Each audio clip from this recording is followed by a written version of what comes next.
Vamos con el encuentro, el primer encuentro de los tres que tenemos esta tarde.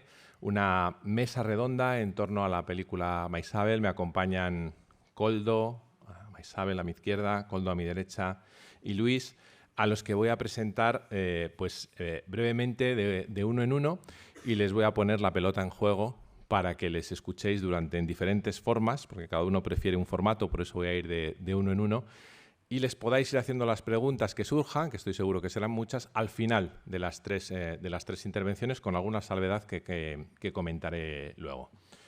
Koldo Zuazua, buenas tardes, bienvenido. Hola, buenas tardes y muchas gracias. A la Universidad Francisco de Vitoria. Es productor de cine, productor de la película. Y a bocajarro, Koldo, yo con mis alumnos de audiovisual solemos empezar el año en ética audiovisual tirando de una frase de un cineasta francés, Jean-Louis Godard, que dice que cada posición de la cámara ya es una posición moral, ¿no? ¿Por qué se mete un productor en un lío de este tipo a producir cine como Maisabel y cómo puede contribuir el cine en la línea de la paz más allá de la justicia penal que tenemos encima de la mesa? Pues, joder, es una pregunta bastante compleja. Bueno, en primer lugar, felicitar y agradecer a la universidad porque me parece una jornada extraordinaria, muy, pues, no sé, arriesgada y pedagógica y, bueno, me parece, la verdad, un logro y quiero felicitar la iniciativa a todo el equipo que la haya organizado. Me parece muy interesante y creo que todos los que sois alumnos tendríais que estar muy agradecidos porque es una oportunidad única, la verdad, todo lo que vais a escuchar hoy. Sobre por qué una persona se mete a hacer esta película, yo iría a mis raíces. O sea, yo desde pequeño, pues el cine para mí fue una pasión y las películas que más me interesaron a medida que iba creciendo, sobre todo, eran aquellas que me hacían sentir cosas, ¿no? Sentir cosas más allá de lo que puede ser el puro entretenimiento. Aquellas que te hacían reflexionar, pensar y ir más allá de lo que te estaban relatando las imágenes, ¿no? Aquellas que te removían la tripa, te hacían ver realidades lejanas a ti desde perspectivas distintas y trasladarte a otros mundos, a otros tiempos, pero con una perspectiva siempre de conciencia y de aleccionamiento en el sentido más constructivo. Y cuando empecé a dedicarme a esto, empecé desde muy abajo. O sea, yo no conocía a nadie en el mundo del cine, que es un mundo bastante cerrado y difícil de acceso. Empecé haciendo cortometrajes, ¿no? Y los cortos, pues, algunos de ellos ya tenían esta intención. Y pues eso, de ahí fui haciendo cosas y bueno, hay algunas que las tienes que hacer por obligación económica y para poder ganar dinero, y otras que las haces por una obligación mucho más personal, mucho más ética, que probablemente no son las que más dinero te dan, ¿no? Entonces, en mi carrera he combinado estos dos elementos y obviamente los que me han dado siempre muchísimo más pasión y me han generado muchas satisfacciones pues han sido aquellas de implicación más personal.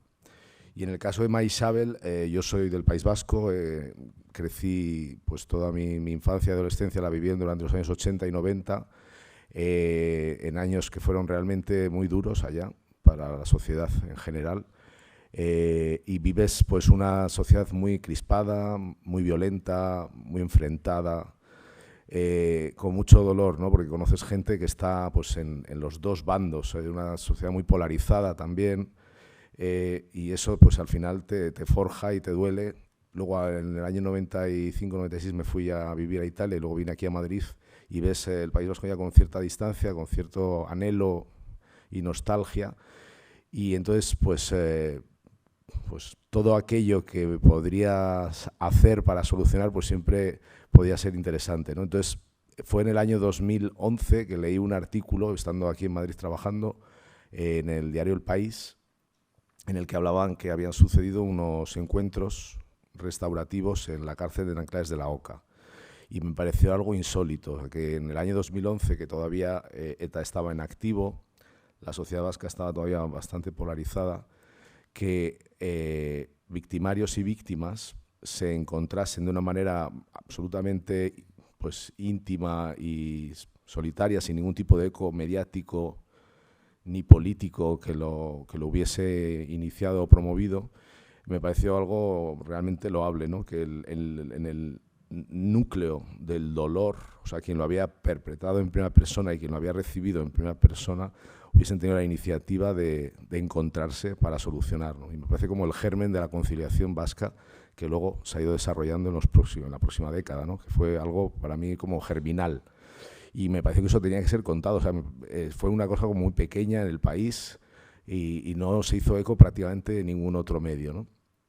Entonces empecé yo y otro compañero a intentar buscar las vías para llevar a cabo eso. Empezamos con la idea de hacer un documental. Y los documentales, pues obviamente no son elementos muy comerciales y necesitan de dinero público, televisiones públicas para su financiación. Y pues en el transcurso de su desarrollo pues no encontramos los apoyos y al cabo de un tiempo desistimos porque no íbamos a conseguir hacerlo y lo dejamos ahí.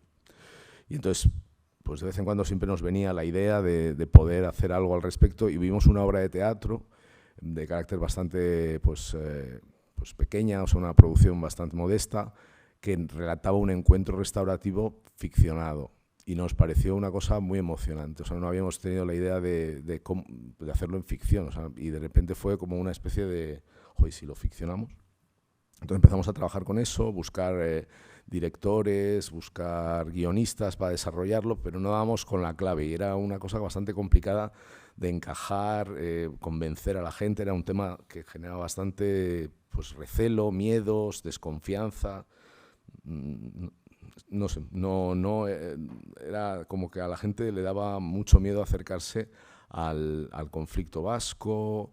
Era una cosa muy delicada también, el tema de ponerle voz y de alguna manera humanidad a un asesino. O sea, eran cosas que nadie se atrevía. Y al final, al cabo de un tiempo, leímos otra vez otra noticia que era en el diario El Mundo en este caso, sobre Maisabel Lassa. Y entonces eso fue como la clave que de alguna manera nos iluminó y dijimos, lo tenemos que hacer sobre Maisabel Lassa. Y entonces a los 2 días o 3 de leer esa noticia, yo conocí a Maisabel porque había hecho un documental el año 2002 que ella participaba, pero nos conocimos brevemente y yo creo que tampoco tú no me reconocías. Era muy joven, sí, claro. y nada, y me fui a su pueblo a contarle la idea. A ver qué le parecía. Fue así como, yo dije, es que hay que hacerlo, y fue un poco de sopetón y conseguí el teléfono, pues no sé quién me lo facilitó y me fui para allá. Y me recibió, me pidió unos días para pensárselo, porque creo que te sorprendió la propuesta. Lo tenía consultado con su familia y con amigos, y al cabo de, bueno, no sé, de una semana o así me dijo, estoy de acuerdo, vamos adelante. Y entonces ahí empezaron a encajar todas las piezas. Itziar Bollaín era una de nuestras propuestas como directora, se lo contamos, le pareció una idea extraordinaria. Además conocía personalmente a Maisabel Lassa, le había seguido desde hace mucho tiempo en sus cargos públicos y en toda su andadura pues, de vida pública y de lucha ética y de bueno, todo lo que representa Maisabel Lassa para la sociedad española. Y también conocía la Vía en Anclares, los encuentros restaurativos, y contactamos con otra persona que ha sido clave, que es Isa Campo, que era guionista. Por recomendación de Movistar nos aconsejaron hablar con ella y hicimos esta pareja entre Itziar e Isa. Se vinieron al País Vasco a entrevistarse con Maisabel, estuvieron entrevistándose con Ivonne, con Luis, con mucha gente del entorno de Maisabel, de amigos, con Esther Pascual, con todo el equipo también de mediadores, con toda la gente que conformó un poco aquella experiencia y escribieron el guión. Y fue un guión realmente para mí, en mi experiencia profesional, de las lecturas más emocionantes que he tenido en mi vida. O sea, de una cosa que al final también es mucho tiempo de trabajo y es como de repente la lectura del guión, que es una fase previa a la película, ¿no? Pero ya ahí vislumbras lo que va a salir, ¿no? Esa lectura es como casi ver la película, la ves con tus propios ojos y es como cuando lees una novela, ¿no? Lo imaginas tú en tu conciencia, pero es un momento muy mágico y para mí fue emocionantísimo. Y a raíz de tener el guión se lo mostramos a los protagonistas directos implicados, a Maisabel en primer lugar, para que nos dijese qué le parecía, si tenía algún pero, si quería sugerir algún cambio. Lo mismo hicimos con Luis y con Ivonne y con tu hija también. Y cuando tuvimos de alguna manera el ok y la aprobación de todos ellos, pues nos pusimos en marcha a buscar la financiación y a rodarlo. Y ha sido todo el transcurso de la película, todo el hacerla, ha sido realmente una experiencia vital, extraordinaria. Han sido una cantidad de emociones que hemos vivido durante todo el proceso muy únicas. Días en los que, por ejemplo, Maisabel vino al rodaje, que, pues claro, una situación para ella también muy, muy importante y muy, pues ella lo contará, ¿no? Pues al final es rememorar tiempos pasados y ver en otra persona reflejada su vida ahí en directo, ¿no? Y verla llorar ante el pequeño monitor mientras estaba rodando, y joder, todos llorando ahí, de una película que hemos llorado tantísimo haciéndola, pero es un llanto, digamos, como muy liberador, muy, no sé, muy bueno. Y al final la película la acabamos, conseguimos muchos apoyos públicos y privados para financiarla, conseguimos el apoyo de Buenavista Internacional, de Disney, que fue sorprendente que una película sobre ETA estuviese con el sello de Mickey Mouse en el contrato. Es una cosa que a mí es que yo creo que lo voy a poner en mi despacho, una fotocopia de ese contrato. Pero eso también fue un gran acierto, ¿no? Una distribuidora pues tan importante como ella le dio un carácter a la película, la imprimía de una solvencia y de una neutralidad que podía tener el tema, que ya de por sí la limpiaba de cualquier tipo de duda, ¿no? Y ellos también nos estimularon a hacer una distribución abierta, nacional, porque yo venía también con el chip de que las películas vascas, pues al final, o de temática vasca, se cierran mucho más al ámbito regional, y es así normalmente. Una película en euskera, una película que hable de cosas que suceden allí, pues principalmente tiene interés allí, y la recaudación en salas y la distribución suele ser prácticamente de un 75% en la Comunidad Autónoma Vasca y Navarra, frente al resto del Estado, que hace como un 25%. En este caso Disney dijo, no, vamos a abrirla porque es un tema universal, que ya veréis cómo va a interesar a todo el mundo, y se hizo un lanzamiento nacional y salió perfecto. Fue una película, yo creo que hicimos más recaudación que Pedro Almodóvar, y fue la segunda película más vista, yo creo, española, o la tercera de aquel año.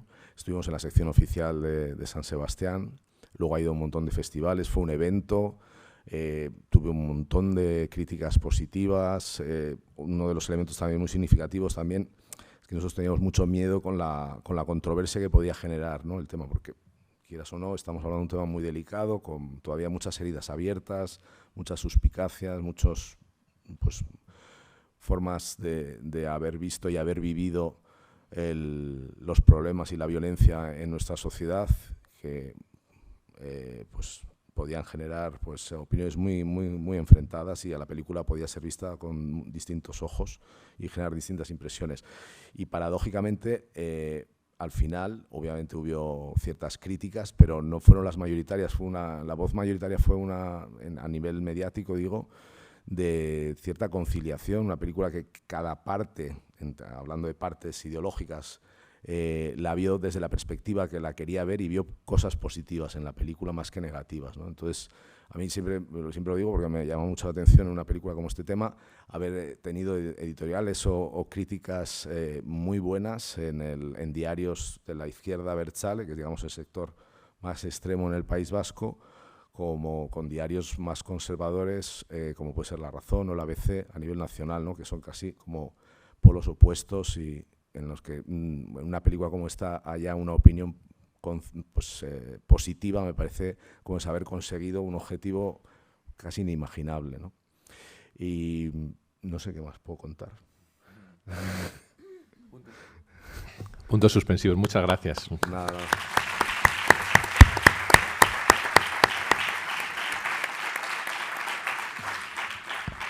Bueno, como os he dicho antes, vamos a guardarnos las preguntas que seguro que van surgiendo para el final.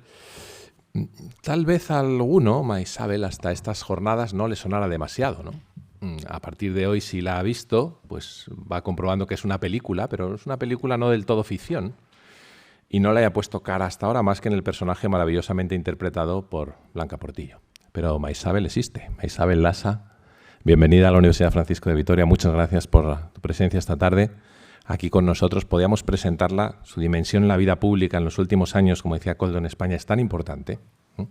Ha sido muchas cosas, pero como ella me ha pedido dialogar, especialmente con vosotros, no va a hablar demasiado, para dejar abiertas las máximas preguntas posibles. Sí va a ahondar en la mínima biografía que voy a decir yo a continuación, para que la ubiquéis. Bueno, Maisabel es Maisabel Lasa. Ha estado, entre otras muchas cosas, al frente de la Dirección de Víctimas del Terrorismo del País Vasco y es víctima. Es la viuda de Juan Mari, la viuda de Juan Mari Jáuregui, asesinado por ETA en el año 2000. Yo le decía, no voy a decir mucho más, Maisabel, salvo una frase de las que es inevitable, para los que acabáis de ver la película, que no resuene en el corazón constantemente, de las muchas que te pega la película. Me decía ahora cuando se la contaba, dice, no, a mí también, claro, y a quién no, ¿no? Ella dice, prefiero ser la viuda de Juan Mari que tu madre. Se lo dice al victimario con el que se está encontrando, ¿no? En la mediación. Prefiero ser la viuda de Juan Mari que tu madre. Maisabel, de nuevo bienvenida, el micrófono es todo tuyo. Es que ricasco. Gracias. Bueno, gracias a todos por vuestra presencia aquí y vuestro interés, me imagino, de escucharnos a todos los que estamos en la mesa. Bueno, como decía él, ¿tu nombre? Isidro, voy a ser breve porque prefiero luego contestar a las preguntas que me imagino que después de haber visto la película pues os hayan surgido, me imagino. Bueno, como decía él, como decía Isidro, a Juan Mari le mataron en el año 2000, el 29 de julio exactamente. Nosotros éramos una pareja muy así como atípica, ¿no? Juan Mari ocupó el último cargo oficial que tuvo, fue el de gobernador civil de Guipúzcoa, con lo que eso supone, sobre todo para los que vivimos allí. Y bueno, cuando dejó de serlo, le aconsejaron que se fuera un tiempo a vivir fuera de Euskadi. En concreto se fue a vivir a Santiago de Chile. Mi hija estaba estudiando en la universidad en Huelva y yo vivía en Legorreta, que es un pueblecito de Guipúzcoa de 1.400 habitantes. No lo voy a quitar habitantes porque ya que tenemos pocos. Y bueno, a mí a finales del año 2001, me llama la secretaria de Juan José Ibarretxe en aquel momento y bueno, yo aluciné con la llamada porque no sabía por dónde iba la historia.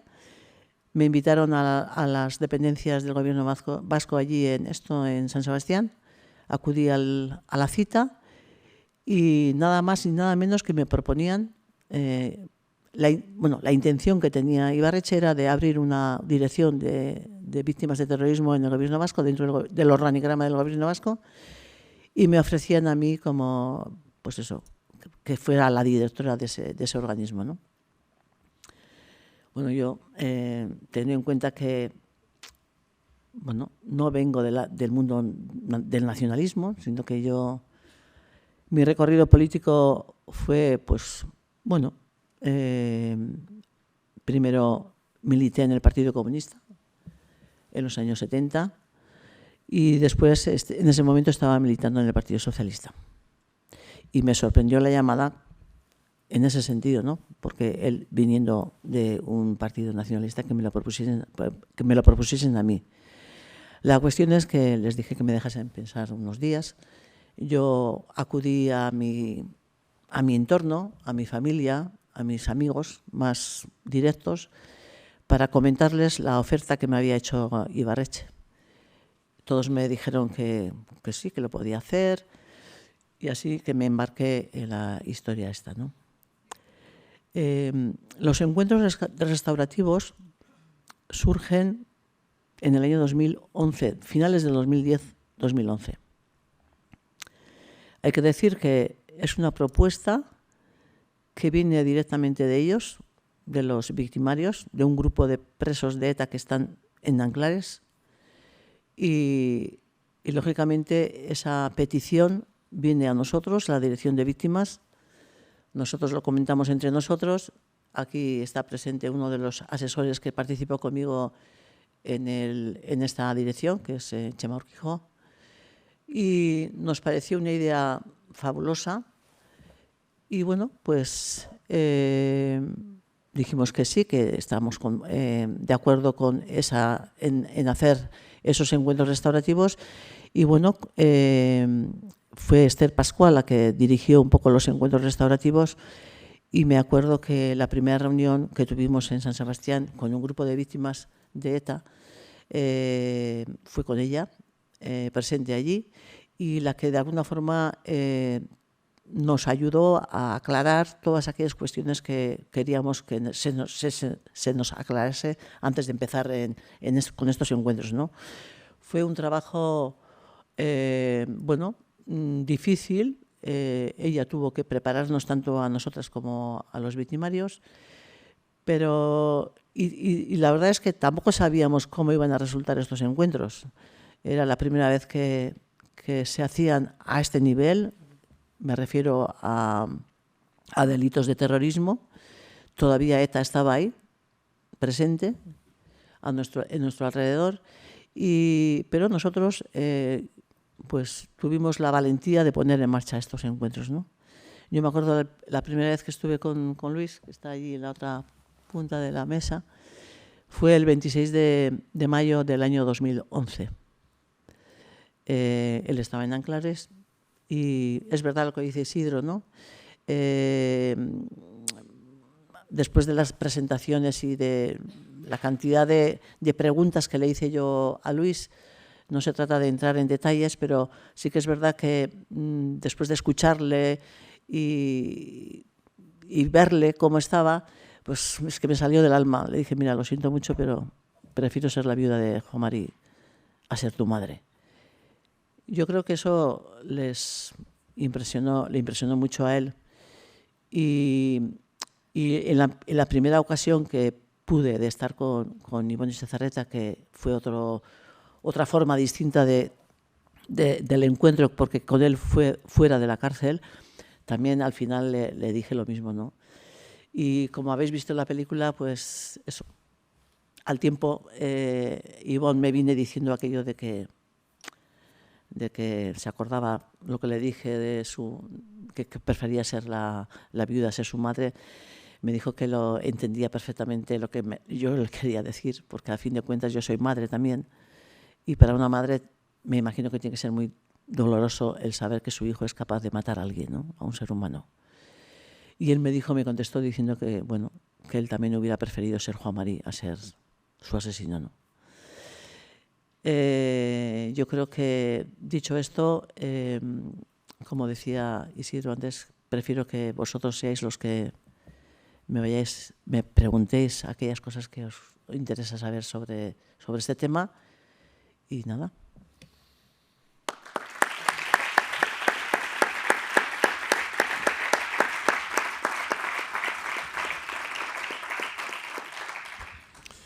Muchas gracias, Maisabel. En tu intervención final has mencionado a Luis, a mi derecha, al extremo de la mesa. Ha habido otros encuentros, incluso en la universidad, con víctimas, pero quiero que seáis conscientes del privilegio que supone esta tarde tener entre nosotros victimarios, es decir, que se haga real el encuentro, en una universidad que apuesta, como ha dicho el padre Florencio esta mañana, por la razón abierta, por el encuentro real. Luis Carrasco, victimario, fue miembro de la banda terrorista ETA. Bueno, nos ha pedido leer su intervención, la va a leer, y nos ha pedido también que de momento no le hagáis preguntas después, ¿vale? Las preguntas que vayan solo para los otros dos participantes en la mesa, ¿vale? Para Koldo y para Maisabel. Luis, muy bienvenido cuando quieras. Vale, gracias. Bueno, buenas tardes, gracias por vuestra asistencia. Voy a leer lo que quiero decir con motivo de esta ocasión, porque pienso que de esta manera seré capaz de plasmar con algo más de acierto y coherencia todo lo que quiero comunicar en este momento a través de mis palabras. Para empezar, y aunque sin duda no descubriré nada nuevo, me gustaría hacer brevemente algunas consideraciones relacionadas con la justicia restaurativa, como herramienta de mediación, como espacio de justicia y de ventana a la verdad. Quisiera señalarlas y significarlas para poner de relieve su alcance y su fuerza, para destacar su potencial, para facilitar el diálogo y, por supuesto, como eficaz herramienta de comunicación interpersonal, como instrumento sanador y pacificador. Valorar por ello sus bondades, sus propósitos y su finalidad. Desde una perspectiva social, creo que este potencial para facilitar la comunicación tiene además una importante proyección y papel resolutivo cuando va dirigido hacia las sociedades que han resultado gravemente dañadas como consecuencia de algún conflicto o violencia en cualquiera de sus posibles formas. Por ejemplo, cuando han sido objeto de ataques de índole terrorista, como en el caso que nos ocupa, y pueden idénticamente también haber padecido enfrentamientos de carácter social, en consecuencia, hayan visto quebrantadas, cuando no corrompidas, sus más fundamentales normas de convivencia. Estas, asimismo, por distintas causas y de distinta complejidad, suelen ser con frecuencia sociedades que se muestran en apariencia ajenas, de espaldas o instaladas en la indiferencia o en la desmemoria, y que parecen haber dejado bajo un espeso manto de olvido las amenazas, las persecuciones, los asesinatos y un largo etcétera de sufrimientos padecidos por sus convecinos. Siendo, por lo tanto, un escenario en el que cabría pensar que quedaría una reparación pendiente, un ámbito de actuación para la justicia restaurativa. Son sociedades igualmente en las que no resulta difícil advertir que en su devenir arrastran un daño latente y que subyacen en ellas también a menudo un sinfín de heridas sin curar, lesiones y daños de carácter sociológico, con un prolongado y soterrado recorrido temporal, que atenazan y dificultan el diálogo, pero a los que en todo caso es necesario dirigir la mirada, prestar atención e invertir el esfuerzo de todas aquellas iniciativas que con carácter reparador puedan darle alguna respuesta dirigida a su sanación. Que libre de prejuicios y sin ambigüedades, a la luz de la justicia y la verdad, puedan contribuir a construir y apuntalar un relato de su pasado, atendiendo a unos principios humanistas y éticos desde los que esta misma sociedad pueda contemplar su historia y sobre los que pueda permitirse cimentar un futuro desde su propio seno, más sensible y amable hacia sí misma, pero sobre todo más solidaria y empática hacia aquellas personas que sufrieron de manera directa los embates y misericordias de quienes, como yo, se valieron de la barbarie y la violencia terrorista para ocasionar un daño injusto e irreparable. Con frecuencia me suelen preguntar cuáles fueron las causas por las que termino dando un giro de 180 grados en mi trayectoria. ¿Cuáles fueron las razones por las que termino desvinculándome de la organización terrorista ETA?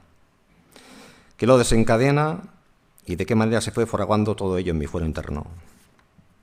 También me suelen preguntar por qué necesitaba encontrarme con Maisabel. Pero lo cierto es que todas estas cuestiones van juntas, van hiladas y conforman un todo.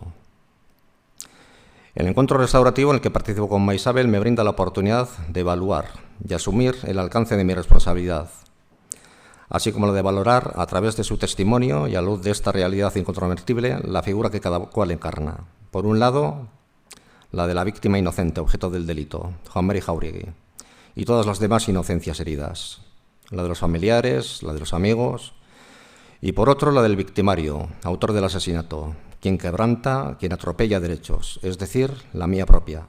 Es pues un momento en el que cada cual queda fielmente retratado, ocupando en el relato del acontecido aquel que la verdad reclama su correspondiente lugar. El encuentro con Maisabel es también para mí un momento de autoafirmación en relación a mi nuevo rumbo y, por lo tanto, también de alguna manera lo sella, me permite caminar sobre estas certezas y consolidarlas. Al principio he de decir que fundamentalmente se trataba de la necesidad de reconciliarme y de sentirme en paz conmigo mismo, de darme la oportunidad de vivir en coherencia con todos aquellos sentimientos que en aquellos momentos necesitaba canalizar, que iban abriéndose camino y cobrando forma en mi conciencia. Porque cada día estaba más convencido, y este era un sentimiento, una percepción que iba creciendo y adquiriendo cada vez más peso, de que había generado un dolor atroz y que en el transcurso de mi trayectoria criminal había sido responsable de justicias de muy distinto orden, pero que en todo caso y en cualquiera de sus distintas variables habían llegado muy lejos, porque fueron injusticias que generaron incontables daños y una multiplicidad de horribles heridas y desgarros que marcaron muchas vidas para siempre. A la par, sentía que había destruido y lesionado no solo aquellas vidas, sino que también me había llevado por delante todas las relaciones humanas, todos los afectos que convergían en torno a aquellas, con el incalculable valor que todo ello le era propio y que éstas en sí mismas encerraban, y que lamentablemente lo había hecho de manera irreversible e irrecuperable. Fueron injusticias que afectaron primero y en concreto a las personas a las que asesiné, o que resultaron heridas en los atentados, por lo que se constituiría, por así decirlo, en el peor y más injusto de los ataques, ya que el derecho a la vida es por definición el más esencial de los derechos, afín e inherente a la naturaleza de los seres humanos. Y en segundo lugar, pero también muy grave, que había atentado contra el derecho de las personas a vivir en su ciudadanía en libertad, privando a muchas de ellas de este derecho entendido en su integridad, tan básico y tan fundamental en democracia, ya que también participé de la persecución, la coacción y la amenaza ejercida sobre el conjunto de todas ellas. Desde aquí, y quizás como matriz o punto de partida, comencé a abrirme honestamente a la asunción de las responsabilidades que tal reflexión conllevaba, a contemplar desde aquella nueva mirada las heridas y el dolor de los otros, el de las víctimas, a fijarme en todo aquel tremendo sufrimiento que hasta entonces había permanecido velado por el odio y por un fanatismo revestido de gloria. Dejé sitio también a la culpa y al arrepentimiento, que no eran ni más ni menos que la íntima y sincera y profunda reflexión que me condujo al convencimiento de que lo que hice estuvo mal y de que fue a todas luces nefasto e injusto. Me abracé también a la esperanza y a la compasión en relación a todo ese dolor, que a partir de ese momento y de alguna manera también hice mío. Me propuse hallar en mí algún resto, algún vestigio de la persona que algún día fui. Traté de encontrar y descubrir en mí resortes que me sirvieran para delimitar desde aquellos momentos un antes y un después. Me atreví a pensar que podía dejar atrás el alienamiento a la doctrina sectaria que hasta entonces había asumido ciegamente como propia y por la que me había dejado asimilar hasta convertirme en aquella oscura y desdibujada versión de mí, una sombra de lo que pudo haber sido. Me propuse mirar a la verdad de frente y comenzar a desmontar todo mi argumentario de subterfugios, falsas coartadas y pretextos de los que me había servido hasta aquellos momentos para poder sortear la asunción de mi intransferible responsabilidad personal y sus letales consecuencias. Dejar de lado aquellas burdas fábulas en las que me había escudado para no reconocerme como transgresor de derechos fundamentales, como perpetrador de injusticias y asesinatos. Me propuse cuestionarme todo el andamiaje ideológico que había levantado y que había sostenido durante largos años mis más fanáticos ideales. Decidí, por fin, enfrentar la crudeza de las consecuencias que de aquella trayectoria se derivaban. Consecuentemente, se trataba de desandar el largo camino del odio que había transitado hasta entonces, pues necesitaba escapar y dejar atrás la lógica de la violencia en la que había permanecido sumergido durante una larguísima parte de mi vida, y en la que huelga decir que ya desde un principio yo mismo fui quedando atrapado. Estas fueron fundamentalmente las reflexiones que estaban tras esta profunda catarsis personal en la que entonces me debatía, tras este rotundo cambio en mi manera de pensar, de observarme y de mirar la realidad que hasta aquí me trajo. Introspecciones que fueron fraguándose durante años y que la propiciaron, y en las que daban también esperanzas de un volver a resurgir desde las cenizas, de un volver a reconstruir alguna certidumbre desde los desechos de una vida a la que tiempo atrás yo mismo di fuego, de alumbrar alguna esperanza desde aquel sumidero de sueños y desde aquella montaña de escombros en la que me hallaba y en la que finalmente sentía que se había convertido en mi existencia. Todo ello me enfrentaba a los que hasta entonces habían sido mis compañeros, un entorno cercano y tóxico que estaba por entonces lejos de simpatizar con estos postulados, con esta visión crítica y de condena de nuestro recorrido en común. Personas que, al igual que yo, en aquel momento seguían asumiendo su papel de manera sectaria sin cuestionárselo, pero que a diferencia de mí lo seguirían haciendo durante largo tiempo y quién sabe hasta cuándo, que continuarían sin edie dejándose arrastrar por las negruras ideológicas de su propia mentalidad, ante la indiferencia y el abandono, por extraño que pueda parecer, incluso de sí mismos, entregados fanáticamente y con obstinación al absurdo de pensar que las vidas y los derechos de los otros tienen una categoría distinta, inferior, devaluada y en relación a los nuestros, olvidándose de que el valor de una vida no es cuantificable y que solo cabe decir que es intrínsecamente enorme y único.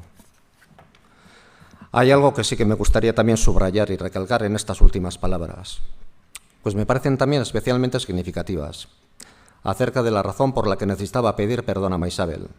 En primer lugar, porque participé en el asesinato de Juan Manuel Jáuregui.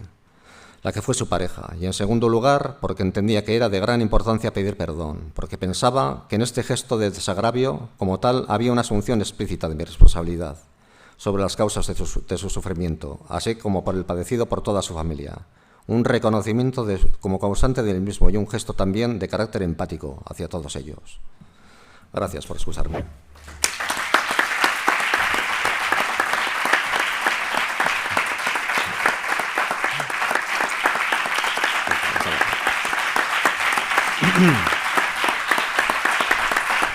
Gracias. Gracias. Gracias.